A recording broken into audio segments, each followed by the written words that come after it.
ఇంత అద్భుతమైనటువంటి శరీరం మనకు లభించినందుకు మనం కృతజ్ఞత భావంతో ఎప్పుడు ఉన్నాం. బ్రహ్మర్షి పితామహ పత్రిజీ గారికి, గురువు గారికి గురువైనటువంటి సదానంద యోగేశ్వర మాస్టర్ గారికి, హిమాలయ పరమగురు మండలికి, ప్రకృతి మాతకు, పంచభూతాలకు, హాస్టల్ మాస్టర్స్కు, ఉన్నత లోక వాసులకు, ఎందరో మహానుభావులు మనందరికీ కృషి చేస్తున్నటువంటి ప్రతి ఒక్కరికి కృతజ్ఞతలు తెలియజేసుకుందాం masters. Thank you, thank you, thank you.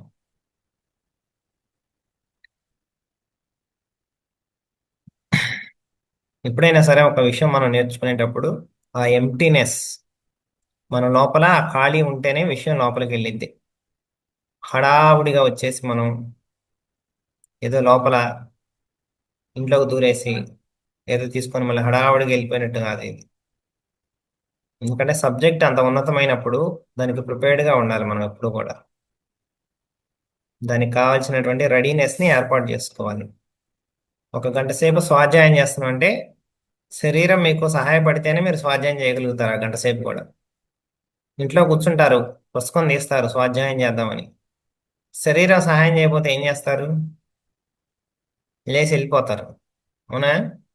So మీరు మనసుని ఎలా అయితే శూన్యం చేస్తున్నారో శరీరాన్ని ఎలాగ నిశ్చల స్థితిలోకి తీసుకురావాలన్నది కూడా ఒక సబ్జెక్ట్.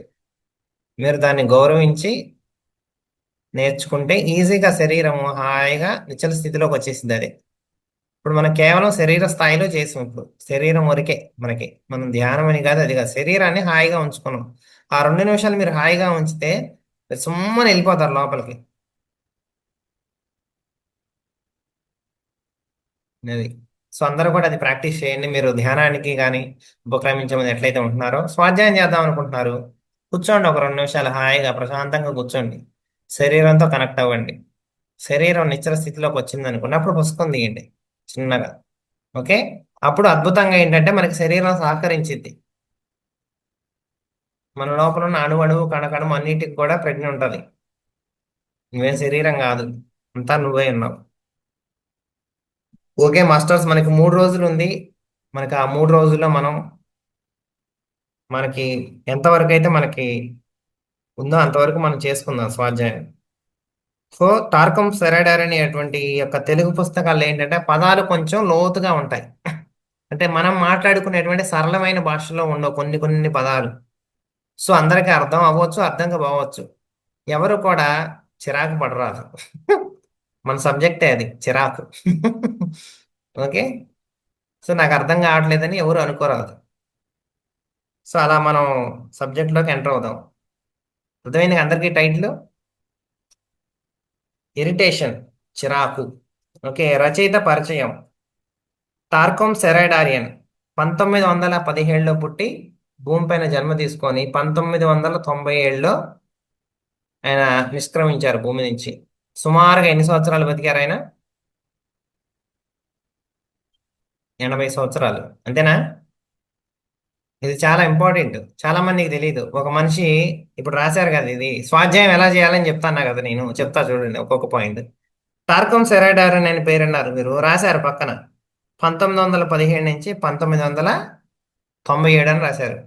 ఇది ఎందుకంటే ఏదో బట్టి పట్టడానికి గుర్తుపెట్టుకునేది కాదు.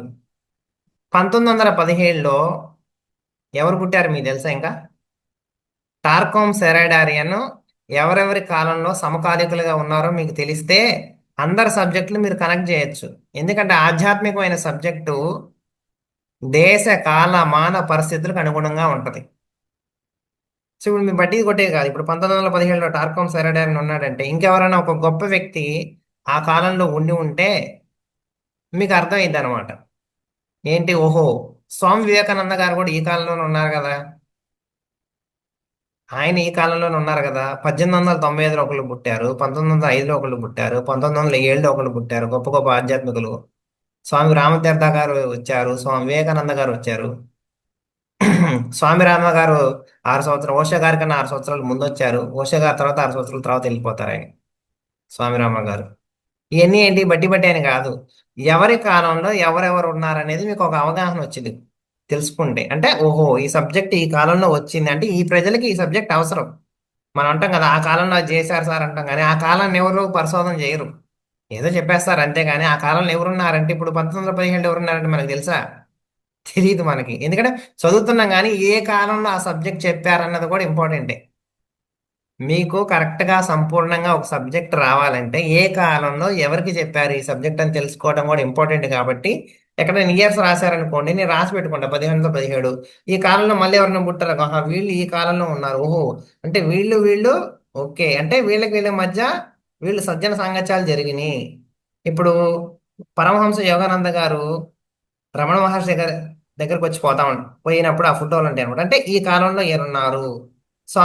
ఓషా గారు స్వామిరామ గారి దగ్గర నేర్చుకున్నారు సబ్జెక్ట్ ఓహో ఈ కాలంలో వీళ్ళు ఉన్నారు అంటే ఎవరి దగ్గర నుంచి ఎవరు సబ్జెక్ట్ తీసుకున్నారు, ఎలా ఇంప్రూవ్మెంట్ అయ్యింది, మనం ఎలా చేసుకోవాలి ఇవన్నీ కూడా ఏంటంటే మనం వాళ్ళు ఏ పరిస్థితి అంటే ఏ కాలంలో వీళ్ళు ఉన్నారు అని తెలిస్తే సందర్భం ఆ కాలంలో వీళ్ళు ఎక్కడైతే ఉన్నారో అక్కడ ఎలాంటి సబ్జెక్ట్ నడుస్తుంది దాన్ని అర్థం చేసుకుంటే వీళ్ళు చెప్పేది మనకు అర్థమైంది ఏంటనేది. ఈయన ఎక్కడెక్కడ జరిగాడు 1917 నుంచి 1997 మధ్యలో ఈయన జరిగిన ప్రదేశాల్లో జరిగిన విషయాలన్నీ కూడా గ్రహించి ఈయన చెప్తున్నారు ఇప్పుడు.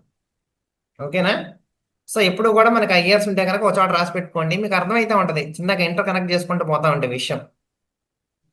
ఆసియా మైనర్లో జన్మించారు. బాల్యం నుంచే కాలాతీత బోధనల వివేకంలో శిక్షణ పొందారు. ఎవరు కూడా ధ్యానంలోకి వెళ్ళొద్దు మాస్టర్స్. వెళ్ళొద్దు అంటే అది ఒక డిమాండ్ లాగా కాదు నేను చెప్పేది. సబ్జెక్ట్ వినేటప్పుడు వినండి చాలా మంది.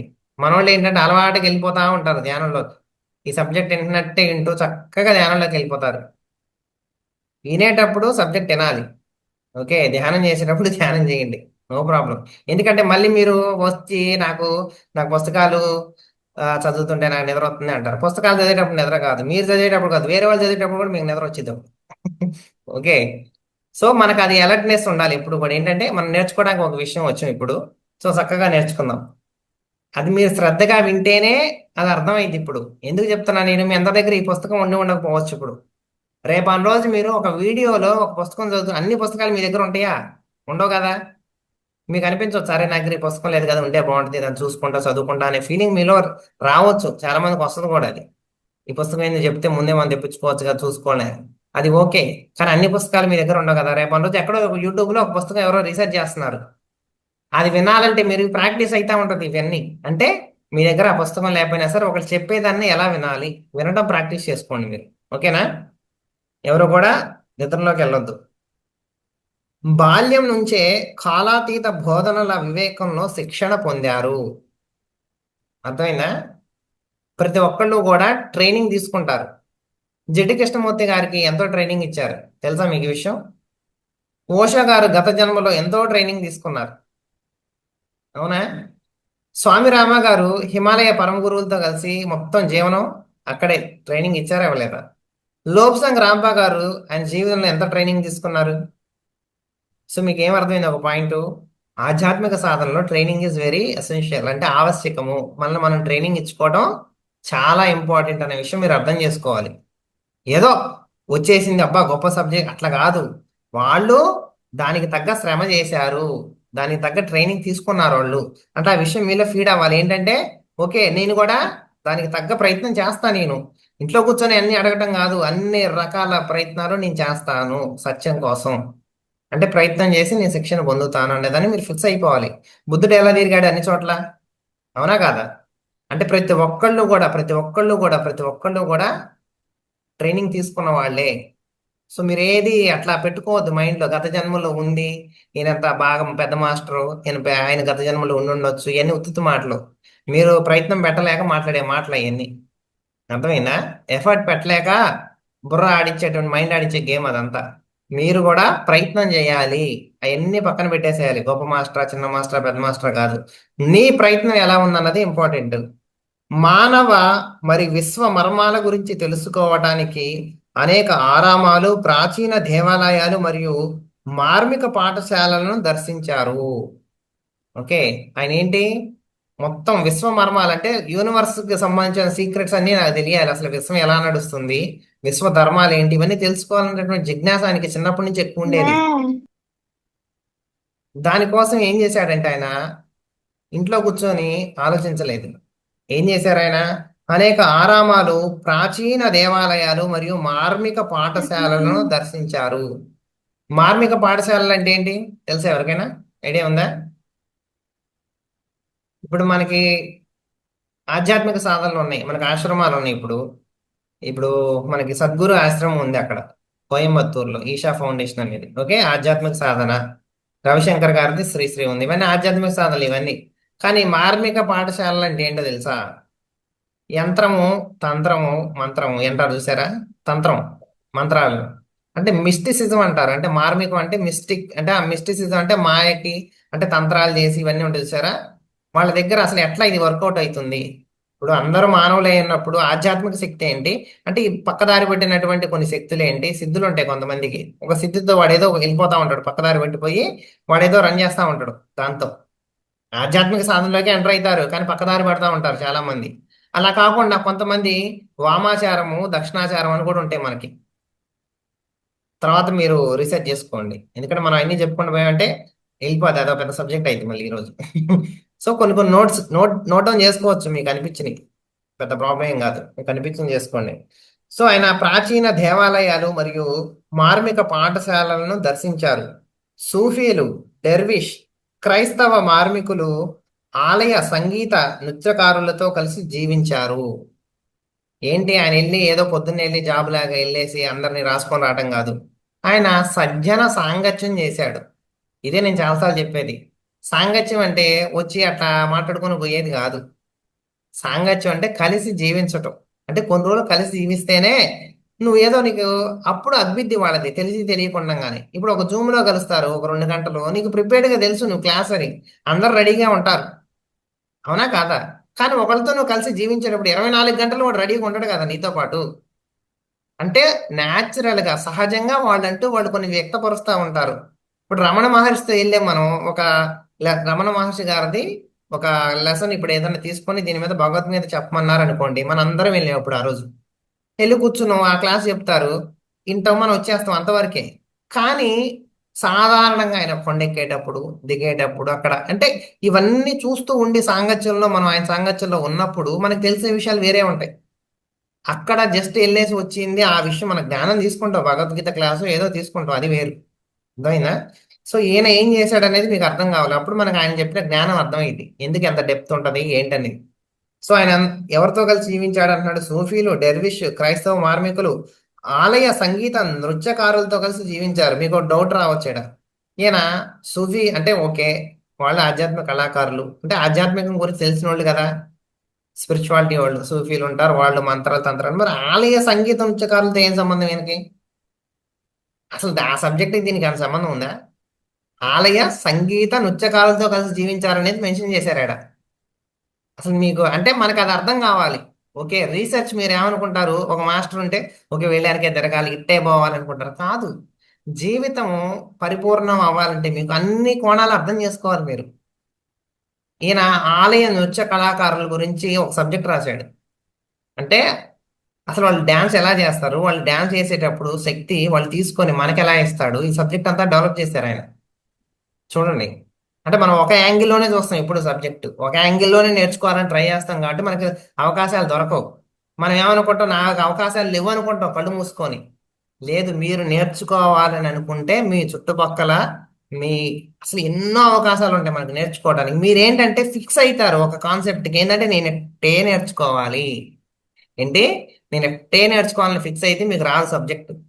మీరు ఫ్లోలో, జీవితంలో ఫ్లోతో వెళ్తూ అన్ని కోణాలని దర్శించగలిగేటువంటి ఓపెన్నెస్, ఓపెన్నెస్తో ఉన్నప్పుడు మీకు సబ్జెక్ట్ అందిద్ది అని చెప్తున్నాను నేను. ఓకే.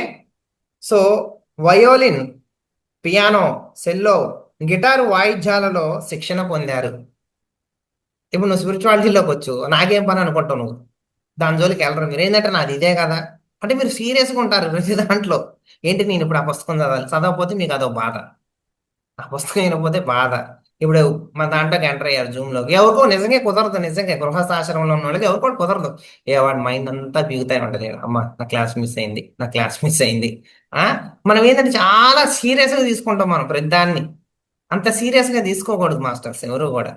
హాయిగా ప్రశాంతంగా ఒక సంగీతం లాగా అలా వీణ మీద నిమిరితే అంటే మనకు అట్లా ఎలా మోగింది అది తీగ?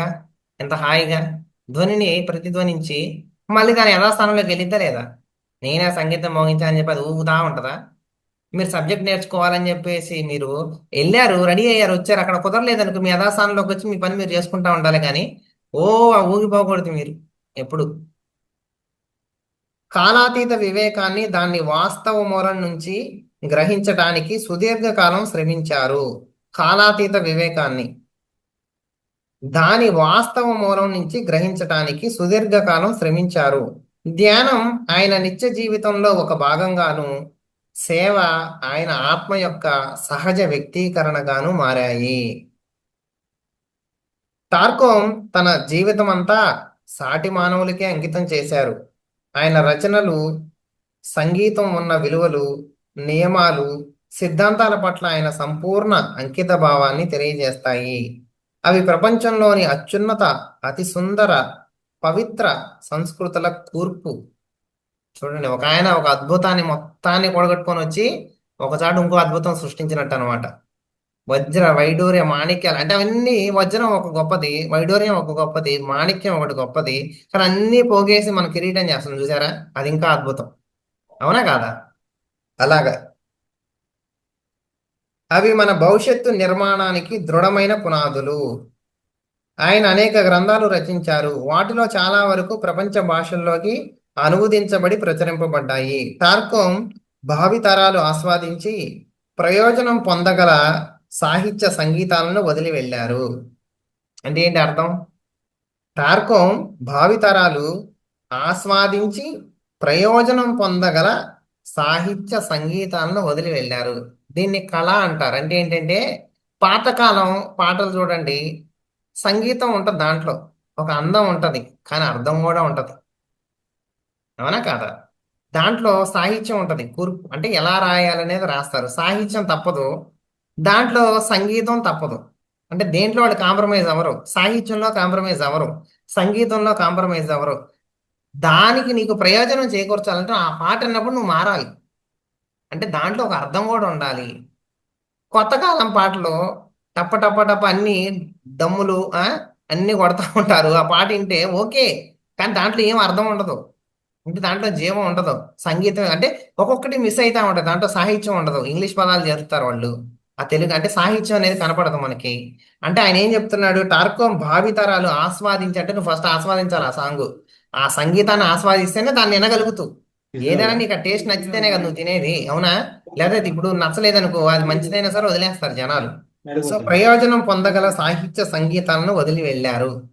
నేను కొన్ని కొన్ని పదాలను ఎందుకు ఎందుకు ఎక్కువగా చెప్తున్నానంటే విడదీసి విశదీకరించి చెప్తున్నానంటే, ఒక పుస్తకం చదివేటప్పుడు మీకు ఒక లైన్ ని సాధారణంగా చదవచ్చు, దాని యొక్క లోతులను కూడా మనం ఎతకొచ్చు, రెండూ ఉంటాయి. అది మీ చాయిస్. బాగా అర్థం చేసుకోండి. నేను నేను ఎతకాలంటే ఇప్పుడు ఈ ఒక్క పేజీ మనం 2 రోజులు చెప్పుకోవచ్చు. ఇప్పుడు నేను చదివింది అర్థమైందా? ఒక్కొక్క పదం ఇప్పుడు నేను చెప్పా, మనకు అది తెలియలేదనుకో జనరల్గా చదువుకుంటూ పోతాం. దీని ఏం చదువుకుంటాం? టార్కోమ్ భావితరాలు ఆస్వాదించి ప్రయోజనం పొందగల సాహిత్య సంగీతాలను వదిలేళ్ళారని మీకేం అర్థం కాదు. అది ఏదో సాధారణంగా రాశారని అనుకుంటాం మేము. ఇప్పుడు నేను దానికి మీనింగ్ చెప్పానా? ఏంటి? ఆస్వాదించి ప్రయోజనం పొందగల సాహిత్య సంగీతాలను వదిలి వెళ్ళాడు అంటే దానికి అర్థం ఉందా లేదా? అంటే మీరు అర్థం చేసుకునే కెపాసిటీని బట్టి స్వాధ్యాయం మీకు అర్థమైంది. మీకు ఎందుకు నిద్ర వస్తుందంటే మీకు ఆ కెపాసిటీ బిల్డ్ చేసుకోవాలి మనం. అంటే అది అర్థం చేసుకునే తత్వం బిల్డ్ చేసుకున్నప్పుడు, ఇప్పుడు ఈ జూమ్లో జాయిన్ అయ్యాం మనం, నాకు అర్థం కావట్లేదు అని అంటారు సబ్జెక్టు. ఎందుకు అర్థం కాదు? నీకు అంత ట్రైనింగ్ లేదు, అంటే నువ్వు అంత ట్రైన్డ్ అయ్యి లేవు నువ్వు, అంటే ఎక్కువ నువ్వు విని లేవు నువ్వు. అందువల్ల నీకు కొంచెం వినంగానే అటో ఇటో పోతా ఉంటావు నువ్వు, ఎందుకంటే నీకు ఆ కనెక్షన్ మిస్ అయింది. అర్థమైందా? సో మీరు స్వాధ్యాయం చదవాలంటే కనుక మీ లోపల బహుముఖ అంటే అన్ని కోణాల్లో కూడా విస్తరించగలిగినటువంటి ఒక ఓపెన్నెస్, ఆ యొక్క పర్సనాలిటీ డెవలప్ అవ్వాలి. ఆ డెవలప్ అయినప్పుడు అన్నిట్లో మీరు అనుభవం సంపాదించినప్పుడే జీవితాన్ని ఆస్వాదిస్తారు. ఒకే యాంగిల్లో చూడకూడదు మాస్టర్స్. ఓకే, సో ఇప్పుడు సబ్జెక్ట్లోకి వద్దాం మనం. చిరాకు, వినాశక జ్వాల, నేను స్టార్ట్ చేశారు ఇప్పుడు సబ్జెక్టు. వ్యాధి లేక అనారోగ్యానికి అనేక కారణాలు ఉన్నప్పటికీ సరిపడినంత నొక్కి చెప్పబడని, వివరించబడని, ప్రాచుర్యం పొందని ఒక కారణం ఉంది. ఈ వ్యాధి మూలం ప్రతి చోట ఉన్నా అది అనేక రూపాల్లో దాగి ఉండి అనేక తర్కాలతో మనలో ప్రవేశిస్తుంది. అంటే ఒక వ్యాధి రావడానికి కానీ ఒక అనారోగ్యానికి కానీ ఎన్నో కారణాలు ఉంటాయి మనిషికి రావడానికి. దాంట్లో ఒక కారణం ఉంది. దాన్ని అసలు ఎవరూ నొక్కి చెప్పలేదు ఇది కారణం అని చెప్పి, నీకు వ్యాధి రావడానికి, ఇగో నీకు అనారోగ్యం రావడానికి ఇదే నాయన కారణం అని ఎవరు నొక్కి చెప్పలేదు. అది ప్రాచుర్యంలోకి రాలేదు, వదిలిపెట్టేశారు. దాని మూలం అన్ని చోట్ల ఉంది. అది లాజిక్తో మన లోపలికి వచ్చేసింది అనమాట. అంటే ఏంటంటే మీరు అది వచ్చినప్పుడు నేను చేసేది రైటే అనుకుంటారు మీరు. లాజిక్, మీ లాజిక్ మైండ్కి ఏంది, రైటే కదా అని అనుకుంటారు. అంటే తర్కంతో అది లోపలికి వెళ్ళింది, మీ లోపలికి అది తర్కం. ఓకే. ఈ కారణాన్ని మనము చిరాకు అంటాం. ఏమంటారు? చిరాకు. ఈ చిరాకుకు కారణాలు చూద్దాం. ఫస్ట్ది సూక్ష్మ శరీరంలోని ఆందోళన. ఇక్కడ చాలా పాయింట్స్ ఉన్నాయి, మనకి 16 ఉన్నాయి, నేను చెప్పుకుంటూ పోతూ ఉంటాను. మనకి అది ఉంటే కనుక నేను చెప్తాను. సూక్ష్మ శరీరంలోని ఆందోళన, కోపం వలన వచ్చేటువంటి ఒత్తిడి, ద్వేషం, అయిష్టత, అతిశయం, ఒక వ్యక్తి, సమూహం లేదా అభిప్రాయంపై నిరంతర తిరస్కారం, నిందకు వంచనకు గురయ్యాను అన్నటువంటి భావన, తాము అనుసరించే విధానం ప్రకారం నడుచుకొని వారిపై ప్రతీకార ధోరణి, పగతో కూడిన ఆలోచనలు లేదా వినాశక ప్రణాళికలు, ఫిర్యాదులు చేయటం, స్వీయ ఆసక్తి, స్వీయ సమృద్ధి, స్వీయ సంతృప్తుల పట్ల మాత్రమే ఆకాంక్ష. అంటే కుంచిచ్చుకుపోయినటువంటి మీనింగ్ అది అక్కడ. విమర్శలు, పుకార్లు, తగాదాలు, కృతజ్ఞత లేకపోవటం. ఏంటిది? ఇది మెయిన్ పాయింట్. కృతజ్ఞత లేకపోవడం వల్ల కూడా చిరాకు వచ్చింది. ఎందుకు చిరాకు వచ్చింది అంటే, మీ జీవితంలో ఎన్నో అద్భుతాలు జరుగుతూ ఉంటాయి. ఏంటి? మీ జీవితంలో ఎన్నో అద్భుతాలు జరుగుతూ ఉంటాయి, మీకు జరగని విషయమే పట్టుకుంటారు మీరు. ఇదెందుకు జరగలేదు, ఇదెందుకు జరగలేదు, ఇదెందుకు జరగలేదు అని మీకు ఏమొచ్చింది? అప్పుడు చిరాకే వచ్చింది మీకు. ఎందుకు? మీ జీవితంలో కృతజ్ఞత లేదు కాబట్టి. మీకు జరిగిన విషయాలు మీరు పట్టించుకోవట్లా. ఆ పిల్లోడికి నువ్వు అన్నీ కొనిపెట్టు, వాడికి కావాల్సిన అన్నీ కొనిపెట్టు, 10, 15, 20 కొనిపెట్టు. ఆ ఒకటి కొనిపెట్టలేదు చూసావా, వాడు గోల గోల చేస్తాడు, నాకు అది ఎందుకు కొనిపెట్టలేదు, అది ఎందుకు. వాడికి 20 కొనిపెట్టు, అరే నీకు ఇన్ని కొనిపెట్టురా నేను అని చెప్పి మీరు చెప్తానే ఉంటారు. వాడికి అంటే వాడికి బుర్రకి వెలగదనమాట ఆ విషయం. అంటే మన జీవితంలో కూడా చిరాకు రావడానికి ఒక కారణం ఏంటి? కృతజ్ఞత లేకపోవటం. సో ఈ పాయింట్ చాలా ఇంపార్టెంట్. హక్కుగా భావించటం, బలవంతంగా రుద్దటం, భరించలేకపోవటం, ఆత్మ న్యూనతా భావం. ఆత్మ న్యూనతా భావం అంటే తప్పు చేసుకొని చూసుకోవటం మనల్ని మనం. ఈ పదం చాలా చోట్ల వస్తూ ఉంటది. అందరూ వచ్చినప్పుడు కన్ఫ్యూజ్ అవ్వద్దు. అంటే అంటే ఇప్పుడు ఒక చోటకి వెళ్తాం మనం. ఇప్పుడు వాళ్ళకి మంచినీళ్ళు అడగాలి, మీకు ఒక ఇంట్లోకి వెళ్ళారు మీరు, మీకు మంచినీళ్ళు అయితేనే దాహం వేసింది, వాళ్ళు అక్కడ కూర్చున్నారనమాట కింద. ఇప్పుడు అడిగితే ఏమన్నా అనుకుంటారేమో, మీకు ఆ మొహమాటానికి పోతారు ఫస్ట్. పోయిన తర్వాత, చీ ఎప్పుడు నేను ఇంతలేమిలే, అసలు నువ్వు తెచ్చుకోవచ్చు కదా, బాటిల్ తెచ్చుకోవాలని తెచ్చుకోకుండా నువ్వు మర్చిపోయావు అని చెప్పి మిమ్మల్ని మీరే తిట్టుకుంటా ఉంటారు. ఫస్ట్ వరకు బాగానే ఉంటది మొహమాటం, కానీ అది ఆత్మ న్యూనతా భావం వైపు తీసుకెళ్ళిద్ది. 10 మంది ఉంటారు, మీరు అందరు ఎక్స్పీరియన్స్ చెప్తా ఉంటారు. మీరు చెప్పండి అంటే మీకు ఏమనిపించింది తెలుసా లోపల? ఏం కాదులే వాళ్ళు చెప్తున్నారు కదా, వాళ్ళకి టైం ఇవ్వచ్చు కదా మనం. అది రైటే, నేను రాంగ్ అని నేను అన్నది. కానీ అది ఆత్మన్యూనతా భావం వైపు కూడా దారి తీసిద్ది మీకు తెలియకుండానే. అంటే ఇప్పుడు వాళ్ళెంతో నువ్వు కూడా అంతే కదా. ఇప్పుడు ఎదుటి వాళ్ళకి నువ్వు ఎంత ఇస్తున్నావు గౌరవము, నీకు కూడా నువ్వు అంత గౌరవం ఇచ్చుకోవాలా లేదా? అవునా కాదా? ఈ విషయం ఎంతమంది అంగీకరిస్తారు? మనం ఎదుటి వాళ్ళకి, ఇప్పుడు ఇంట్లో నువ్వు సేవ చేయకుండా బయటికి వెళ్ళి సేవ చేస్తే ఇంట్లో వాళ్ళు తిడతారా తిట్టరా మిమ్మల్ని? ఓ వీడికి ఊరంతా ఎక్కువైంది ఇంట్లో వదిలేసిందని ఎందుకంటారు ఆ విషయం? ఆ? ఇప్పుడు ఇంట్లో వండుతారు, అన్నం వండుతారు, అది వదిలేసి పాపం బయటవాడు షాప్ పెట్టిండు కదా, వాడు ఎట్ట బతుకుతారని వెళ్ళి మీరు అటు తినొస్తే అది ఎట్టుండింది? అంటే కొన్ని కొన్ని కారణాలు ఉంటాయి, మీకు అవి కనపడవు పైపైకి. ఆత్మన్యూన్యత భావం కరెక్ట్ గానే ఉన్నట్టు కనపడిద్ది మీకు, కానీ అది దొరకదు. అంటే లాజిక్, ఇప్పుడు చెప్పాం కదా ఫస్ట్, లాజిక్ మీకు బాగానే అర్థమైద్ది. లాజిక్ గానే ఉంటది, మీరు చేసేది కరెక్టే అనుకుంటారు, మీరు లాజిక్ ద్వారా దూరతా ఉంటాయి ఇవన్నీ. సో అర్థం చేసుకోవాలి. నేను కూడా స్టార్టింగ్లో అనుకునేవాడిని ఏంటంటే ఈ దేనికి వెళ్ళేవాడిని కాదు. నేను చిన్నప్పుడు నా స్కూల్లో మొత్తం నేను వెళ్ళిపోయాను, అన్నిటికి వెళ్ళిపోయినా. ఒక లెవెల్కి వచ్చిన తర్వాత ఏం కాదులే వాళ్ళే చెప్తారు కదా, వాళ్ళే చెప్తారు. అప్పుడు నాకు వెలిగింది అన్నాడు, అవును వాళ్ళలో నువ్వు కూడా ఉన్నావు కదా, నువ్వు కూడా వెళ్ళు, దాని తప్పే ఉంది, నువ్వు కావాలని ఒకళ్ళు తోసుకొని అయితే వెళ్ళట్లేదు కదా. నీకు ఛాన్స్ వచ్చింది, నీకు చెప్పాలంటే చెప్పు, నువ్వు అవన్నీ పట్టించుకోకూడదు. అవి ఎప్పుడు పట్టించుకుంటే నీలో ఆత్మన్యూన్యత భావం ఉంటది. నా గురించి నేను గొప్ప చెప్పుకునేది ఏంది అనుకుంటావు నువ్వు. అరే గొప్ప చెప్పుకోవడం కాదు, ఉన్నది చెప్పుకోవడానికి కూడా వాడు గొప్ప అనుకుంటాడు ఒక్కోసారి. అది ఆత్మన్యూన్యత భావం కింద వస్తుంది. జాగ్రత్తగా అర్థం చేసుకోవాలి అది. అసహనం, తొందరపాటు, విషయాలను కావాలని వక్రీకరించడం, సూక్ష్మ శరీరాన్ని తీవ్రతరం చేయటం, తీవ్రమైనటువంటి శబ్దము. 16 విషయాలు చెప్పారనమాట ఇవన్నీ. సో ఈ చిరాకు ఫలితంగా ప్రమాదంలో పడటం అనే విషయం ఉత్పన్నం అవుతుంది అని మాస్టర్ మోరియా అన్నారు. తెలుసా మోరియా ఎవరో? మాస్టర్ మోరియా అనే పేరు విన్నారు ఎప్పుడైనా? థియోసఫికల్ సొసైటీ పేరు విన్నారా? కొంతమంది వినే ఉంటారు థియోసఫికల్ సొసైటీ అని. సో దానికి దీనికి లింక్ ఉంటుంది. మాస్టర్ మోరియా మహాత్మా, మీరు చూడండి ఒకసారి తెలుస్తుంది. ఓకేనా? సో ఇప్పుడు ఎవరు అన్నారు, ఈ చిరాకు ఫలితంగా ప్రమాదంలో పడటం అనే విషయం ఉత్పన్నం అవుతుంది. ఎందుకు అసలు మనం ఇప్పుడు సూపర్, విజయలక్ష్మి మేడం విన్నారంట మోరియా, అద్భుతం. సో ఇది ఎందుకు స్వాధ్యాయం చేస్తున్నాం మనం అంటే, ఒక యాంగిల్లో నేర్చుకునేది కాదు సబ్జెక్టు. నువ్వు ధ్యానానికి, నువ్వు ధ్యానం చేయాలనుకుంటున్నావు, నువ్వు ఉద్ధరించుకోవాలనుకుంటున్నావు కాబట్టి నువ్వు జీవితాన్ని అన్ని కోణాల నుంచి దర్శించాలి, అన్ని కోణాల నుంచి. సో ఎన్నెన్నో విషయాలు మనకి తెలియకుండా లాజిక్ గా లోపలికి దూరతా ఉంటాయి. సో మనల్ని మనం అర్థం చేసుకునే ప్రయత్నం మాస్టర్స్ ఇది. నువ్వేదో ఒక సబ్జెక్ట్ పెట్టుకుని ఓన్లీ చిరాకు గురించి తెలుసుకుంటున్నావని కాదు, నీ గురించి నువ్వు ఎక్కువగా అర్థం చేసుకుంటున్నావని, దాంట్లో ఇది ఒకటిగా ఉంది అంతే. ఓవరాల్ గా మన గురించే మనం తెలుసుకుంటున్నాం, ఈ సబ్జెక్ట్ గురించి తెలుసుకుంటున్నాం, ఈ పుస్తకం స్వాధ్యాయాన్ని కాదు. అన్ని కోణాల్లో మన గురించి మనం తెలుసుకోవాలి అంటున్నా. ప్రమాదంలో పడటం అనేది చిరాకు వల్ల మన ప్రాణమయ సూక్ష్మ శరీరాలు కాలిపోవటం వలన విషం నెమ్మదిగా మన నాడీ వ్యవస్థలో వ్యాప్తి చెందటం ద్వారా సంభవిస్తుంది. ప్రమాదం పడటం అనేది ఎలా సంభవించింది అంటే, చిరాకు వల్ల మన ప్రాణమయ సూక్ష్మ శరీరాలు కాలిపోవడం వలన విషం నెమ్మదిగా మన నాడీ వ్యవస్థలో వ్యాప్తి చెందటం ద్వారా సంభవిస్తుంది. ఫస్ట్లో ప్రమాదంలో పడం మన చిరాకు వల్ల. ఫస్ట్ చిరాకు వచ్చింది, దానివల్ల ఏం కాదు. కానీ అది ప్రమాదంగా ఎప్పుడు సంభవించింది అంటే, మీకు మన ప్రాణమయ సూక్ష్మ శరీరాలు కాలిపోవడం వలన అది చిన్నగా నాడీ వ్యవస్థలో కూడా వ్యాప్తి చెందడం ద్వారా సంభవిస్తుంది. అది మన నాడీ వ్యవస్థలో ప్రవహించే విద్యుత్ ప్రవాహాలను నిరోధిస్తుంది. ఎల్లిపాయ ఉంది, ఎల్లిపాయ ఎందుకు తినొద్దన్నారు పత్రిజీ గారు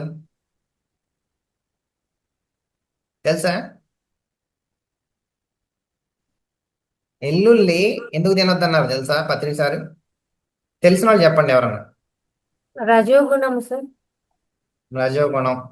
చెప్పండి, అందరు చెప్పండి, ఏం కాదు, స్వాధ్యాయం ఇది, క్లాస్ ఈక్వల్ కాదు టు కదా. నాన్ వెజ్ అన్నారు sir. Um? Equal to non veg అన్నారు. Okay, super. ఇంకా ఇంకా రావాలి, చెప్పాలి అందరూ, ఎందుకంటే ఇది బేసిక్, ఇది తెలియాలి మీకు. మనలో నెగటివ్ ఎనర్జీని ఎక్కువ చేస్తుంది అని విన్నాను సార్. ఓకే, ఇంకా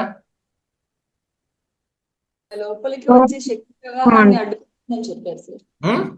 మన లోపలికి వచ్చే శక్తి ప్రవాహానికి అడ్డం అవుతుంది అని చెప్తున్నారు సార్. Okay, super. కోపం రాకుండా ఉండు.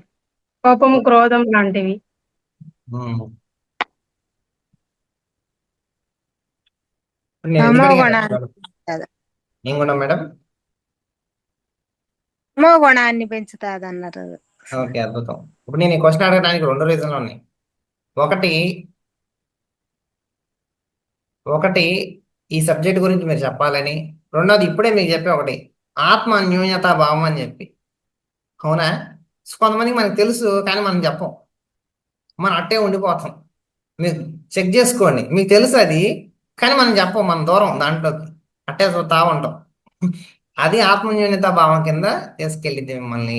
సో ఎరుకపరచుకోండి అని చెప్పడానికి ఇది అడిగా నేను క్వశ్చన్. ఓకే, సో వెల్లుల్లి తినటం ద్వారా మీరు చెప్పిన అన్నీ జరుగుతూ ఉంటాయి. దాంట్లో మెయిన్ పాయింట్ ఏంటంటే, మీ యొక్క శక్తి ప్రవాహానికి అడ్డం పడిద్ది. అర్థమైందా? శక్తి ప్రవాహం జరుగుతూ ఉంది కదా లోపల, దానికి అడ్డం పడిద్ది ఇది వచ్చేసి. ఈ అడ్డం పడటం ద్వారా మీకు జరగాల్సింది జరగదు లోపల. ఎస్, తాడైని ఓపెన్ అవ్వదు. ఎస్ అంటే అది మన నాడీ వ్యవస్థలో ప్రవహించే విద్యుత్ ప్రవాహాలను నిరోధిస్తుంది అంటున్నారు కదా, చిరాకు అనేది ఇలా చేయటం వల్ల. దానికి ఆహారం అందినప్పుడంతా ఈ విషయం వ్యాపిస్తూ ఉంటుంది. చూడండి ఎంత అద్భుతమైన విషయం ఇది. ఎందుకు? ఎవరైనా సరే ధ్యానంలో కూర్చునేటప్పుడు, ఇదివరకు పాతకాలంలో ఒక గురువు దగ్గర మీరు విద్య నేర్చుకోవడానికి పోతే నీ చేత సపరీలు చేపించుకొని కొంతకాలం అన్ని ఎందుకు చేపించేవాళ్ళంటే నిన్ను ప్యూరిఫై చేయాలి ఫస్ట్. ప్యూరిఫై కాకుండా నువ్వు ఎనర్జీ దగ్గరికి వెళ్ళివనుకో, ఆ ఎనర్జీ వల్ల నీకే డ్యామేజ్ అయింది. సరికాని నీ లోపల పెట్టుకొని దానికి ఎనర్జీ వస్తే ఏమైంది? నువ్వే డ్యామేజ్ అవుతుంది. అందుకని ఇక్కడ కూడా ఏం చెప్తున్నారంటే, ఏదైనా సరికాని డెవలప్ అయింది అనుకో మన లోపల, దానికి ఆహారం అందినప్పుడల్లా అది విషయం వ్యాపిస్తూ ఉంటుంది. శరీరంలోని విద్యుత్ వ్యవస్థ అనేక భాగాల్లో నిరోధించబడినప్పుడు మన ప్రకృతిలో భౌతిక మానసిక సమస్యలు వేళ్ళూనుకుంటాయి. పుస్తకం చదివేటప్పుడు కొన్ని కొన్ని పదాలు ఉంటాయి, ఆ సందర్భానుసారంగా మనం అర్థం చేసుకోవాలి. ఇక్కడ ఒక పదం రాసింది ఏంటి? శరీరంలోని విద్యుత్ వ్యవస్థ అనేక భాగాల్లో నిరోధించబడినప్పుడు మన ప్రకృతిలో భౌతిక మానసిక సమస్యలు వేళ్ళూనుకుంటాయి. ఇక్కడ ఏం పదం అర్థం చేసుకోవాలి మనం? చెప్పండి. విశేషంగా రాసిన పదం ఏంటి చెప్పండి ఇక్కడ? మన ప్రకృతిలో. మన ప్రకృతిలో అంటే బయట మన ఉన్న ప్రకృతి. శరీరంలో మన శరీరంలో అది. సో వాడే పదాలు కొంతమందికి డైరెక్ట్ గా అర్థం చేయాలి. వాళ్ళకి ప్రకృతి అంటే ప్రకృతే, వాళ్ళకి అర్థం కాదు అది. అంటే ఆ పోలిక కూడా కొంతమందికి రాదు, కొన్ని బుక్స్ చదవకపోతే.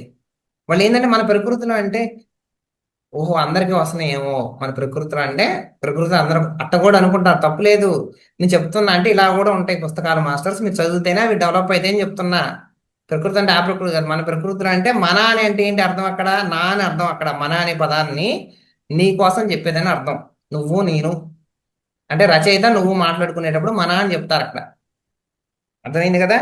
మానవుని ప్రాణమయ శరీరము, సూక్ష్మ మనోకేంద్రాలు మరియు చైతన్య కేంద్రాల నుంచి వచ్చే విద్యుత్తు నిరోధించబడితే తగినంత విద్యుత్తు గ్రహించలేని అవయవాలు సరిగ్గా పనిచేయవు.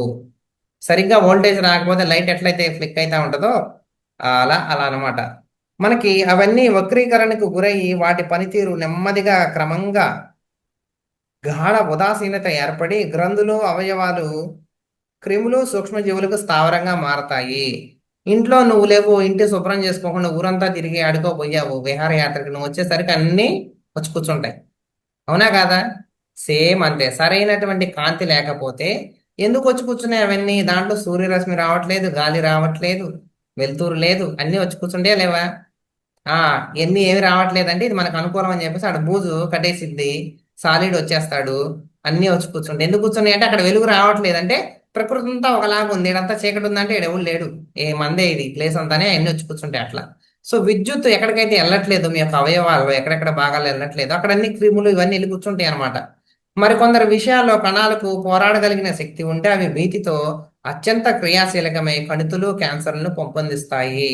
కొంతమంది శరీరాలు ఏంటంటే ఇంకా అడ్వాన్స్డ్కి వెళ్ళినప్పుడు ఏంది అవే వాటికి ఆ కెపాసిటీ ఉందనుకో, అవే ఇప్పుడు మన ఇంటికి ఎవడో వచ్చి కూర్చోండు, మీరు 10 రోజులు ఊరికి వెళ్ళారు, వాడు వచ్చిండు, వాడు నిజంగా ఒక ఎవడో గట్టోడు అనుకో, నా దగ్గర ఇల్లు అంటాడు.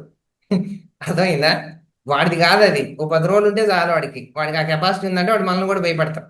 ఓకే. అంటే ఇప్పుడు నన్ను నేను నుంచి వెళ్ళగొడతారేమన్న భయంతో ఒకడు, వాడి కెపాసిటీతో ఒకడు, రెండు విధాలుగా ఉంటుంది సిస్టమ్ అంతా. ఎందుకంటే వాడు వెళ్ళిపోవాలి కదా, మరి వాడికి ఇల్లు లేదు. ఇప్పుడు కావాలంటే చూడండి, మీరు రోడ్డు పక్కన ఇప్పుడు ఇల్లు ఇప్పుడు మనకి రైల్వే స్టేషన్ పక్కన కానీ అంతా గుడిసెలు వేసుకొని ఉంటారు కొంతమంది. తర్వాత చిన్న చిన్నగా ఆక్రమించేసుకుని అవన్నీ వాళ్ళకి పట్టాలు ఇచ్చేస్తా ఉంటారు. అవునా కాదా? వాళ్ళు వెళ్ళరు అక్కడి నుంచి, ఎందుకంటే వెళ్ళకూడదు వాళ్ళకి భయం. ఇప్పుడు మాకు ఎక్కడికి వెళ్ళాలి, వాళ్ళు అలవాటు పడి ఉన్నారు కదా అక్కడ. అవునా? మన శరీరంలో కూడా అట్టే జరిగింది సిస్టమ్ అంతా. అంటే మీరు దాన్ని పట్టించుకోలేదనుకో అవి డెవలప్ అవుతాయి, మనకే బ్యాక్ అటాక్ చేస్తూ ఉంటాయి అని అర్థం. ప్రమాదకారక విషయం స్వయంగా వ్యాపించడం కానీ వ్యక్తిత్వపు వాహనాల్లో ఏర్పడటం కానీ జరిగి క్రమంగా శారీరక మానసిక వ్యాధులు పెంపొందుతాయి. ఈ విషయం తరచూ మణిపూరక చక్రం చుట్టూ పేరుకొని జీర్ణ వ్యవస్థలో ఇబ్బందులను, సమస్యలను సృష్టిస్తూ ఉంటుంది. చాలా మందికి కడుపులో ఏదన్నా మానసిక సమస్య తలెత్తిందంటే కడుపులో ప్రాబ్లం వస్తూ ఉంటుంది చాలా మందికి. సైకాలజీలో ఇది మెయిన్ పార్ట్. ఎవరికైనా యాంగ్జైటీ వస్తే కడుపులో వాళ్ళకి గజిబిజి గందరగోళంగా ఉంటా ఉంటుంది. సైకాలజీ వాళ్ళందరికీ తెలుసు అది. అంటే కడుపు దగ్గర మీరు కావాలంటే ఓషో మాస్టర్ కూడా చెప్తాడు, నీ శక్తి చైతన్య కేంద్రం కడుపులోనే ఉందంటాడు. శ్వాస తీసుకునేది కూడా. సో మెయిన్గా ఎక్కడ చెప్తున్నారు, మీకు శారీరకంగా మానసిక వ్యాధులు ఇవన్నీ పెంపొంది ఈ విషయం తరచు, అంటే ఖచ్చితంగా అక్కడేని కాదు, తరచు అర్థం చేసుకోవాలి. దేన్ని కూడా ఫిక్స్ చేసుకోకూడదు. తరచు మణిపూరక చక్రం చుట్టూ పేరుకొని జీర్ణ వ్యవస్థలో ఇబ్బందులను సమస్యలను సృష్టిస్తుంది. ఆపై అది నాడీ వ్యవస్థ అంతా పాకి వ్యక్తి యొక్క ఆరాను కలుషితం చేస్తుంది. నీ ఆరా దెబ్బతిందంటే ఎందుకు దెబ్బతింది అనుకుంటావు నువ్వు? నీకు చిరాకు వచ్చింది. ఇప్పుడు నీ ఆరా అనేది, ఇప్పుడు ఆ బల్బులోంచి వచ్చేటువంటి కాంతి లోపల ఉన్నటువంటి కరెంటు ఆ వోల్టేజ్ని ఆధారం చేసుకునే కదా కాంతి ప్రవహించేది. నువ్వు బయటకి విస్తరించేటువంటి నీ యొక్క ఆరా, నీ యొక్క కాంతి శరీరము నీ లోపల ఉన్న దాన్ని బట్టే విస్తరించిద్ది, అవునా కాదా? ఎందుకు నీ ఆరాను చూసి నీకు ఏ రోగం ఉందని చెప్తారు? ఎందుకు మీ ఆరాను చూసి వీళ్ళు ఇది ఇది అని చెప్తారు? మీకు అర్థమైంది ఇప్పుడు? మీ యొక్క ఆరా రిఫ్లెక్టింగ్ యువర్ ఇన్నర్, అంటే మీ యొక్క లోపల శరీరాన్ని ప్రతిబింబిస్తుంది మీ యొక్క ఆరా. నెక్స్ట్ టైం ఎవరైనా ఆరా గురించి మాట్లాడితే మీకు అర్థమైంది ఈ విషయం, ఒక్కొక్కటిగా అర్థమైంది. ఆహా, అంటే అది లోపల నుంచి పాకి చూడండి, చిన్న చిన్నగా ఫస్ట్ ఒక చిరాకు ఏర్పడింది, అది లోపలికి తర్కం ద్వారా వెళ్ళిపోయింది. మీరు ఏమనుకుంటారు, ఇది రైటే అనుకున్నప్పుడు అది లోపలికి వెళ్ళిపోయింది.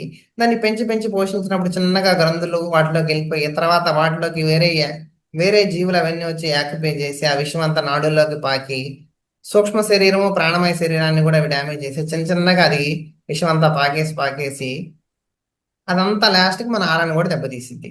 అంటే ఆరా దాకా వచ్చిందంటే విషయము, మీ ఆరాలో ఆ వెలుగు తగ్గింది, మీ ఆరా మీద పడిందంటే దాని అర్థం ఏంది? ఆల్రెడీ లోపల పాకుంది అని అర్థం.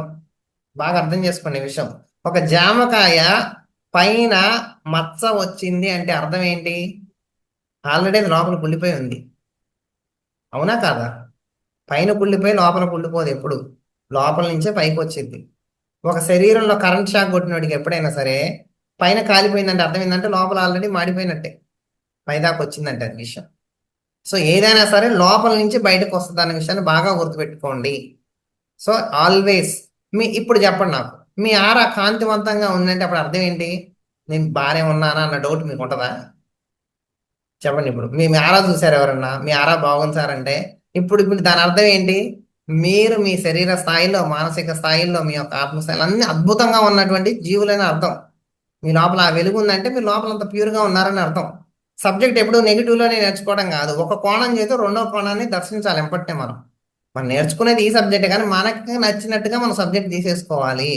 లేదంటే ఇప్పుడు నేను సబ్జెక్ట్ చదువుతున్నా, అది దాని గురించి ఆలోచిస్తూ ఉంటుంది, వ్యాధి గురించి దాని గురించి. ఫ్లిప్ ద సబ్జెక్ట్, ఎంపట్నే మనకు కావాల్సిన సబ్జెక్టు మనం మాట్లాడుకోవాలి. అర్థమైందా? స్వాధ్యాయం చేసేటప్పుడు ఇది చాలా ఇంపార్టెంట్ పాయింట్. ఎందుకంటే ఒక విషయం తెలుసుకోవాలి కానీ దానికి అతుక్కుపోకూడదు. మైండ్ ఏంటంటే అతుక్కుపోతా ఉంటుంది. ఇప్పుడు మన విషయం చెప్పు, ఏంది జీర్ణ వ్యవస్థలో ఇబ్బందులు సృష్టి చేసింది, మణిపూర చక్రం చుట్టే ఇది పేరుకుపోయింది, ఇదంతా నెగిటివ్ మ్యాటర్ యాక్చువల్గా, అవునా కాదా? ఒప్పుకుంటారా లేదా? ఇదంతా నెగిటివ్ మ్యాటర్. నెగిటివ్ మ్యాటర్ని నువ్వు ఎట్లా నేర్చుకోవాలి, తెలుసుకోవాలి, కానీ దానికి ఎరక్కపోకూడదు. ఒక డాక్టర్ విద్య నేర్చుకునేటప్పుడు వాడికి కొంచెంగా నేర్పిస్తారు, అవునా కాదా? సో నువ్వు ఒక మాస్టర్ అవుతున్నప్పుడు అన్నీ తెలుసుకోవాలి, కానీ దేంట్లో కూడా నువ్వు ఎఫెక్ట్ అవ్వకూడదు. సో ఇమ్మీడియట్లీ నువ్వు దానికి పాజిటివ్ నేర్చుకొని దాన్ని బ్యాలెన్స్ చేసేయాలి ఎంపటిని. ఇప్పుడు పాజిటివ్ చెప్పగానే మీకు మంచిగా అనిపించిందా లేదా? అది ఎగిరిపోయింది పాతది, అంటే అది లోపలికి వెళ్ళే దాన్ని వెళ్ళనీయకుండా మనం పాజిటివ్ చెప్పుకొని బ్యాలెన్స్ చేసాము. కాబట్టి మీరు దాంట్లోనే ఒక నెగిటివ్ న్యూస్ అన్నారు ఎక్కడైనా, దాన్ని బ్యాలెన్స్ చేసేయాలి ఎంపటిని పాజిటివ్తో. మీరు దాంట్లోనే కూరకపోకూడదు, కూరకపోతే అది లోపలికి వెళ్తా ఉంటుంది మీ లోపల కూడా. సో అంటే చాలా విషయాల్లో మనము మాస్టరీ సంపాదించేటప్పుడు అన్ని పుస్తకాల్లో కూడా మీకు రోగం ఎందుకు వస్తుంది, ఏం చేస్తే రోగం, ఇవన్నీ రాసి ఉంటాయి మాస్టర్స్. అవన్నీ చదివేటప్పుడు మీరు అన్కాన్షియస్గా ఉంటే, అచేతనంగా ఉంటే వామ్మ అని మీకు భయం వేసిద్ది, మీరు చదవరు పుస్తకం. అది ఇది జరిగిద్ది, చాలా మందికి జరిగిద్ది. ఎందుకంటే అది మీరు నెగిటివ్గా తీసుకుంటా ఉంటారు మీ లోపలికి. అట్లా తీసుకోకూడదు ఎప్పుడు. విషయాన్ని విషయంలాగే న్యూట్రల్గా తీసుకుంటూ దానికి పాజిటివ్ యాడ్ చేసుకుంటూ పోవాలి ఎప్పుడు కూడా. తమ చైతన్యాన్ని హృదయం తలలో కేంద్రీకరించిన వారిపై చిరాకు ప్రమాదకరక విషయం దాడి చేయలేవు. ఎక్కడ అంటున్నారు? తమ యొక్క చైతన్యాన్ని హృదయంలో, తలలో అంటే హయ్యర్ చక్రాస్ అని అర్థం, తల అంటే బుర్రలో కాదని అర్థం, అది హయ్యర్ చక్రాస్. ఆ దాడి వారిని చేరక ముందే వారు దానిని ప్రేమపూర్వక అవగాహనతో కరిగించి వేస్తారు. ఇది నాకు రోజు మా ఆఫీస్లో జరుగుతూ ఉంటుంది. ఏం జరిగింది, ఎంతోమంది కస్టమర్స్తో డీల్ చేసేటప్పుడు వాళ్ళు వస్తారు, ఇక్కడ సర్వర్ పని చేయదు, వాడు చికాకుతో వస్తూ ఉంటాడు. అది నువ్వు తీసుకునే లోపలనే ఆ చిరాకుగా వచ్చే లోపలనే దాన్ని మనం ప్రేమగా మార్చేయచ్చు, మాట కలపొచ్చు. మన మాట కలపం, మనం వాడి చిరాకు పడితే నువ్వు చిరాకుగా మాట్లాడాల్సిన అవసరం లేదు, నువ్వు ప్రేమగా మాట్లాడితే వాడికి చిరాకు రాదు. ఇంకా వాడి శక్తిని కూడా నువ్వు మార్చొచ్చు. అదంతా ఉంటది ఎట్లా మాట్లాడాలి అనేది. ఆ దాడి వారిని చేరకముందే వారు దానిని ప్రేమపూర్వక అవగాహనతో కరిగించి వేస్తారు. అయితే చైతన్య కేంద్రీకరణ ఉద్వేగక ప్రకృతితో ఉండి నిమ్న కేంద్రాలపై ఆసక్తులతో నిండి ఉంటే మణిపూరకం చుట్టూ ఆ ప్రమాదకరకం విషయం పోగుపడి ఆ వ్యక్తిని శక్తిని తగ్గించి ఆ శరీరపు నిరోధక శక్తిని బలహీనపరిచి అనేక క్రిములకు వ్యాధులకు లోబడేటట్లు చేస్తుంది. నేను ఇదే ఎన్నాళ్ళు చెప్పింది, కొన్ని కొన్ని పదాలు కొంచెం లోతుగా ఉంటాయి. ఏంది ఇవన్నీ? అయితే చైతన్య కేంద్రీకరణ ఉద్వేగక ప్రకృతితో ఉండి, మనకు అర్థమైంది అది. ఆ? ఒక్కొక్క పదం ఒక్కొక్కలాగా ఉంటుంది, అందుకని ఒక్కొక్క పదం మనం అలవాటు చేసుకోవాలి, సెంటెన్స్లు అలవాటు చేసుకుంటా ఉండాలి. అంటే ఒక్కొక్క దాంట్లో ఒక్కొక్క విధంగా ఉంటుంది. మనకి ప్రకృతిది అనే ఇన్నాళ్ళు అర్థం కాలేదు, ఇంకెక్కడ ప్రకృతి అర్థం కాదు. నేను అందుకే చెప్పింది, అంటే ఏ పదాన్ని సందర్భానుసారంగా మనం అర్థం చేసుకోవాలని చెప్పేసి. చైతన్య కేంద్రీకరణ అంటే మన యొక్క ధ్యాస, కేంద్రీకరణ అంటే ఒకవైపు పెట్టడాన్ని కేంద్రీకరణ అంటారు. చైతన్య కేంద్రీకరణ ఉద్వేగక ప్రకృతితో ఉండే, అంటే ఎమోషన్స్ ఎక్కువై ఉండి మన ఉద్వేగంతో ఉంటారు చూసారా. ప్రకృతి అంటే నేచర్ అని అర్థం మేడం, అర్థమైందా మాస్టర్స్? అంటే నువ్వు ఏ నేచర్గా, అంటే ఎలా న్యాచురల్గా ఉన్నావంటే ఆ దాంతో నువ్వు బిహేవ్ చేస్తున్నావు అని అర్థం. అంటే ఎమోషనల్గా ఉన్నావని అర్థం అక్కడ. నిమ్న కేంద్రాలు, నిమ్న అంటే నిమ్న కేంద్రాలు అంటే తెలుసా, అర్థం తెలుసా? దిగువ చక్రాలు, ముఖ్య వైపు ఉమ్, కింద వైపు మూలాధార, స్వాదిష్టాన, మణిపూరక. Okay super. నిమ్న కేంద్రాలు అంటే అవి. సో చక్రాలు, ఇప్పుడు కొంతమందికి యాజిటీస్కే కావాలి, కేంద్రాలు అంటే చక్రాలు అనుకోరు వాళ్ళు. శక్తి కేంద్రాలు అంటే అన్ని చదువుతా ఉంటే ఒక్కొక్క పదం ఒక్కొక్క పదంగా వస్తూ ఉంటుంది మాస్టర్స్. సో నిమ్న కేంద్రాలపై ఆసక్తులతో నిండి ఉంటే, అంటే నిమ్న కేంద్రాలపై ఆసక్తులతో నిండి ఉండంటే వాడు తినడానికే ఉంటాడు, వాడు మూలాధారం వాడు. ఓకే. ఆ యొక్క సెన్సివల్ అంటే మన జ్ఞానేంద్రియాలు ఉన్నాయి చూసారా, మనకంతా ప్రకృతితో మనం అంతా మమేకం అయిపోయి ఓన్లీ ఆ సెన్సువల్ ప్లెజర్సే కావాలి జనాలకి. ఆ రుచి, ఆ కళతో సినిమాలు చూడాలి, అవన్నీ ఓన్లీ నిమ్న కేంద్రాలపై ఆసక్తి. అంటే ఏంటంటే వాడికి పైన ఏమీ అవసరం లేదు, ప్రాపంచికం చాలు వాడికి. ఓకే. నిమ్న కేంద్రాలపై ఆసక్తులతో నిండి ఉంటే మణిపూరక చుట్టూ ఆ ప్రమాదకరం విషయం పోగుపడి ఆ వ్యక్తి శక్తిని తగ్గించి ఆ శరీరపు నిరోధక శక్తిని బలహీనపరిచే అనేక క్రిములకు వ్యాధులకు లోబడేటట్లు చేస్తుంది. దీంట్లో ఒక సీక్రెట్ రాశారు. ఇప్పుడు ఏం రాశారంటే, సాధారణంగా చిరాకు మామూలుడికి రావచ్చు, ఒక ధ్యానం చేసేవాడికి రావచ్చు. ఏంటి? చిరాకు మామూలుకి రావచ్చు, ధ్యానం చేసేవాళ్ళకి రావచ్చు. మామూలుకి చిరాకు వస్తే అది వ్యాధిలాగా బలపడిద్ది అని చెప్తున్నారు. ఎందుకు? వాడు నిమ్న కేంద్రాల్లో ఉన్నాడు కదా, వాడంతా ఆసక్తి అంతా నిమ్న కేంద్రాల్లో ఉన్నాడు కాబట్టి అది మణిపూరక చక్రం అయిపోయి తిరుగుతూ ఉంటది. ఇక వాడు తప్పించుకోలేడు అంటే ఆ చిరాకబడే వాళ్ళందరూ. కానీ నువ్వు ధ్యానం చేస్తూ నువ్వు చైతన్యాన్ని అంతా కూడా ఎక్కడ నీ యొక్క పైన కానీ హృదయ కేంద్రం దగ్గర కానీ పైన కేంద్రంలో కానీ పెట్టినప్పుడు చిరాగ్గా వచ్చినా కూడా దాన్ని నువ్వు మార్చేసే కెపాసిటీ నీకుంది అని చెప్తున్నారు. అంటే వాళ్ళని వచ్చే లోపల నువ్వు మార్చేయగలుగుతావు. చిరాకు వలన అనేక శరీర అవయవాల్లో కళ్ళు, ముక్కు, చెవులు లేదా ప్రత్యుత్పత్తి అవయవాల్లో వాపు ఏర్పడుతుంది. చిరాకు వలన అనేక శరీర అవయవాల్లో కొన్ని చెప్పారు, కళ్ళు, ముక్కు, చెవులు అనేది.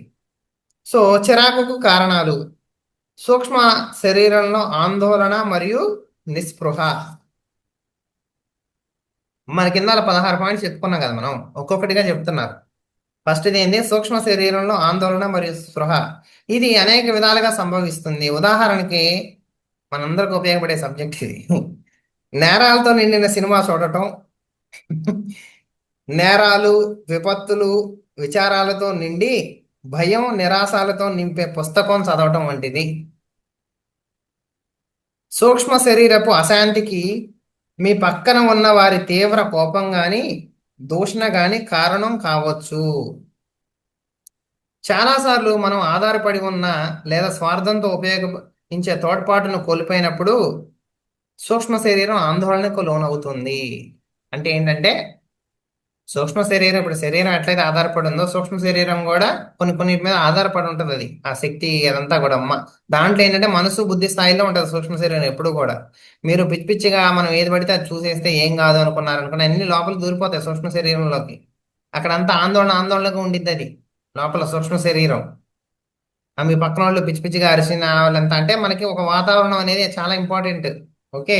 రెండోది ఏంటంటే మనం ఎవరి మీద అయితే ఆధారపడి ఉన్నా లేదా స్వార్థంతో ఉపయోగించే తోడ్పాటును కోల్పోయినప్పుడు సూక్ష్మ శరీరం ఆందోళనకు లోనవుతుంది. ఆ డిపెండెన్సీ కోల్పోయినప్పుడు కూడా ఒక్కోసారి ఇది ఆందోళనకి లోనవుతుంది. అందుకని ఎవరికి వాళ్ళు ఇండిపెండెంట్ గా ఉండాలి అన్ని విషయాల్లో. అది ఒక సహాయం తీసుకునే దాంట్లో అయినా సరే, మన జ్ఞానం నేర్చుకునే దాంట్లో అయినా సరే, స్వయం సిద్ధంగా మనందరం కూడా రెడీ అవ్వాలి అన్ని విషయాల్లో కూడా. లేదంటే కనుక మనం ఆధారపడి ఉన్నాం అంటే ఏ కోణంలో అయినా సరే అది పోయినప్పుడు ఒకేసారి మనకి చిరాకేసింది. అబ్బా ఇప్పుడు ఎట్లా ఇది ఇది అని చెప్పేసి. అర్థమైందా? అది జ్ఞానంలో కూడా మీకు తెలిసిద్ది. పోను పోను పోను. కోపం వలన ఒత్తిడి సెకండ్ పాయింట్ చెప్తున్నారు. మీరు మీ కోరికలను తీర్చుకోవడానికి లేదా మీరు కోరిన విధంగా ప్రజలు చేయటం కోసం మీ ఇచ్ఛాశక్తిని ఉపయోగిస్తారు. వారు మీరు కోరింది చేయకపోతే మీరు అసహనానికి గురవుతారు. అది మీ వ్యవస్థలో అంతులేని ప్రమాదకారక విషయాన్ని సృష్టిస్తుంది.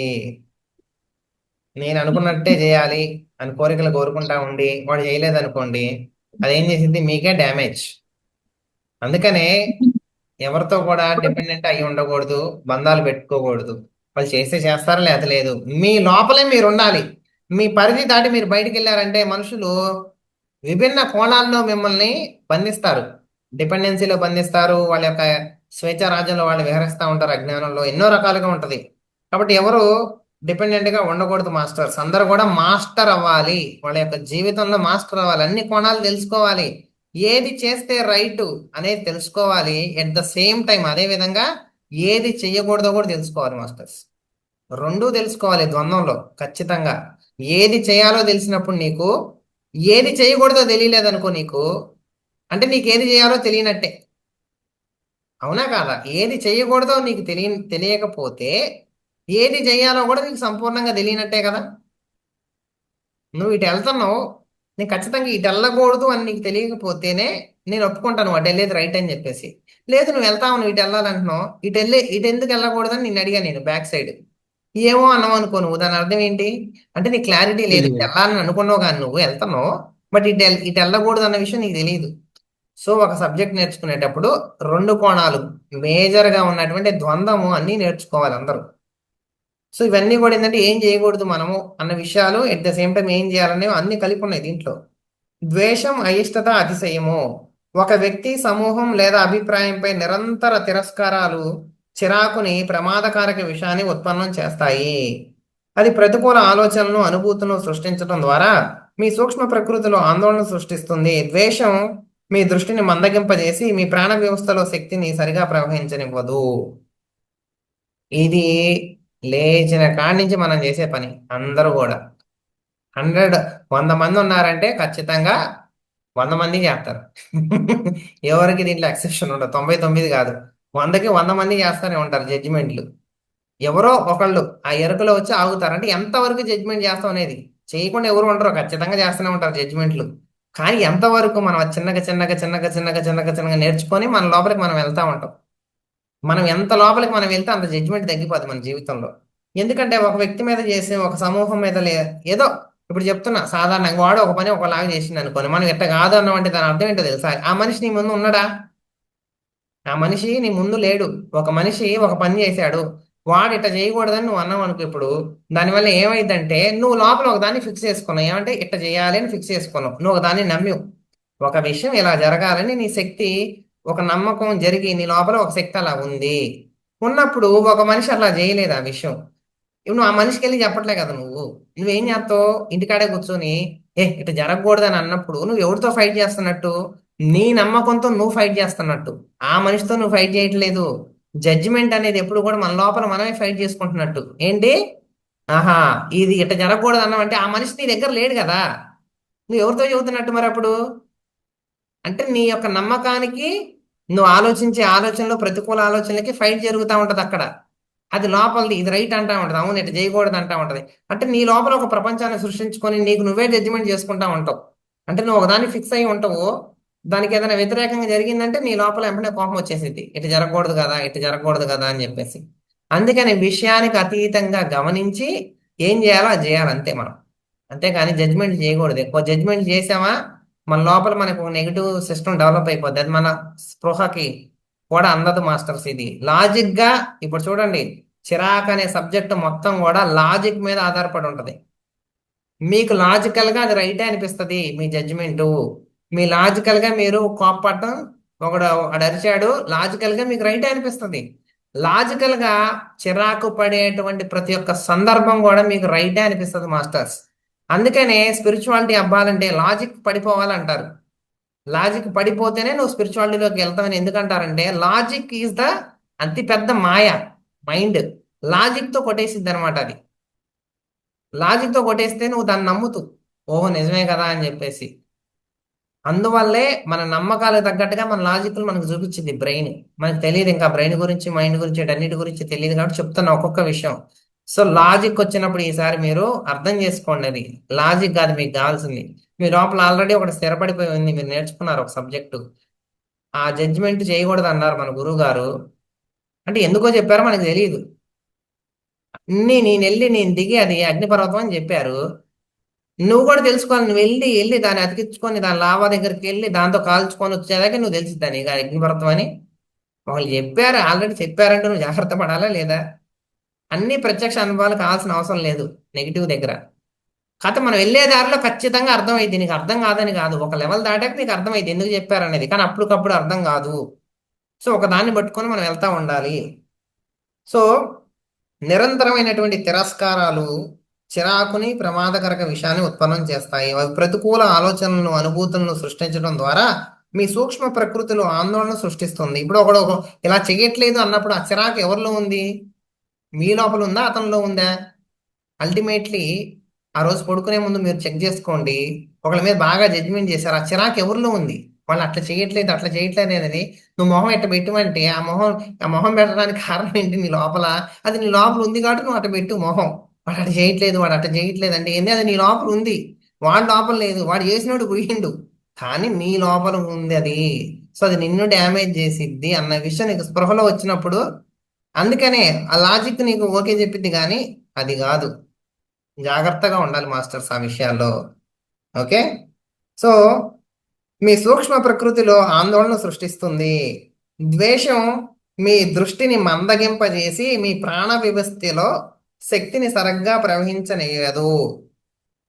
ద్వేషం పెట్టుకుంటే ఆ ద్వేషమే శక్తి అంతా లాక్కొని మీ ప్రాణశక్తిని సరిగ్గా పనిచేయనించదు. లోపల శక్తి అంతా ప్రవహించదు. అయిష్టత, తిరస్కారాలు వ్యక్తిలోని చిరాకును, విషాన్ని ఎంతగా పెంపొందిస్తాయంటే అవి ఆ వ్యక్తిత్వపు 3 స్థాయిల్లో ప్రభావం చూపి తన అయస్కాంతతను కోల్పోయేటట్లు చేయటం ద్వారా ఆ వ్యక్తి దానికి ఉపకరణంగా మారటం కానీ లేదా ఒంటరివాడు అవటం కానీ జరుగుతుంది. అయిష్టత, తిరస్కారాలు 2 విషయాల గురించి చెప్పారు ఇక్కడ. అయిష్టత అంటే ఏంటి? ఇష్టం లేకపోవటం. 2 తిరస్కారాలు అంటే రిజెక్ట్ చేయటం. ఓకే. ఈ 2 విషయాలు వ్యక్తిలోని చిరాకును, విషయాన్ని ఎంతగా పెంపొందిస్తాయంటే అవి ఆ వ్యక్తిత్వపు 3 స్థాయిల్లో ప్రభావం చూపి తన అయస్కాంతతను కోల్పోయేటట్లు చేయడం ద్వారా ఆ వ్యక్తి దానికి ఉపకరణంగా మారి కానీ లేదా ఒంటరివాడిగా అవటం కానీ జరుగుతుంది. అంటే ఇక్కడ ఏంటి అయిష్టత అంటే ఏంటి, తిరస్కారాలు అంటే ఏంటి? దేని గురించి అయిష్టత, దేని గురించి తిరస్కారాలు? ఎవరికైనా అర్థమైతే చెప్పండి మాస్టర్స్, నేను చెప్తా మళ్ళీ. పొద్దున్న వీడియోలు ఆఫ్ చేసి నైట్ వీడియోలు ఆఫ్ చేసి ఏం చేస్తున్నారు మీరందరూ అసలు జూమ్లో? తిరస్కారం వద్దు మాస్టర్స్. నో అయిష్టత, నో తిరస్కారం.